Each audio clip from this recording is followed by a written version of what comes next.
Nous sommes sur les hauteurs d'Anhé, chez Stani de Wouters. Dans cette plantation de sapins de Noël, on n'utilise ni engrais, ni pesticides et l'entretien se fait manuellement. Le label bio n'est pas encore attribué, mais la démarche est en cours. Nous avons introduit le dossier cette année-ci, donc pour une conversion de culture de sapin en bio, donc avec zéro pesticide, zéro engrais chimique.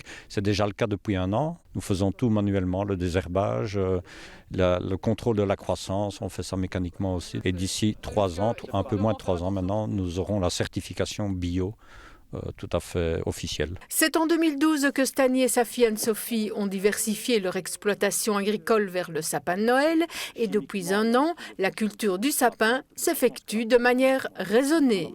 Ici, on se veut résolument en phase avec l'esprit durable, avec en plus une démarche de circuit court. Les amateurs peuvent choisir leur sapin dans la parcelle et le couper eux-mêmes. Donc ils arrivent chez nous, on leur prête une scie et ils vont choisir eux-mêmes leur sapin. Donc ils ont le choix entre 4 variétés différentes, le Pungens, l'Épicéa, le Frasérie et le Norman. Choisir le sapin de cette manière, c'est aussi l'occasion de faire une balade en famille, au cœur des cultures, dans les différentes parcelles de la propriété. L'intérêt de ça, c'est que vous avez d'office la garantie d'avoir un sapin bien frais, vu que vous le coupez vous-même, et une année de sécheresse comme celle-ci, c'est quand même un bon avantage d'être sûr qu'il est bien frais et rempli d'eau pour qu'il tienne bien jusqu'à Noël. Les ravages de la sécheresse ne sont déjà plus qu'un mauvais souvenir. C'est vrai qu'elle a détruit les 23 000 plants qui venaient d'être plantés et un bon tiers de ceux de l'année précédente, soit en tout une perte de près de 33 000 sapins.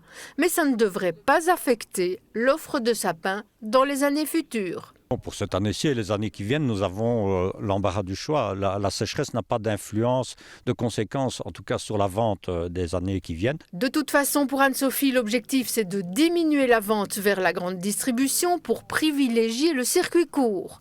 Produire moins mais produire mieux, c'est le credo de ce projet. La vente va démarrer dans 1 semaine, le 28 novembre, avec un moment fort, le premier week-end de décembre et le désormais traditionnel marché de Noël artisanal.